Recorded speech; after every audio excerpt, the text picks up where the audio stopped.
73व्या राज्यघटना दुरुस्तीनंतर पंचायत राज संस्थांकडे विशेषतः ग्रामपंचायतीकडे विविध योजनांच्या अंमलबजावणीची जबाबदारी देण्यात आली।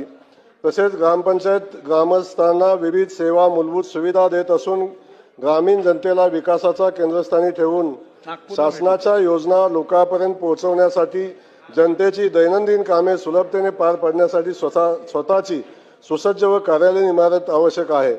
उपरोक्त बाबी विचारात घेऊन ज्या ग्रामपंचायतीत स्वतःची कार्यालयीन इमारत नाही अथवा जीर्ण झालेली इमारत आहे अशा 3000 पेक्षा अधिक लोकसंख्या असलेल्या ग्रामपंचायतींना स्वतःची सुसज्ज इमारत बांधणे केंद्र शासनाने पुनर्रचित राष्ट्रीय ग्राम स्वराज अभियानाअंतर्गत सन 2025-26 करता राज्यातील 500 ग्रामपंचायतींना मान्यता दिलेली आहे।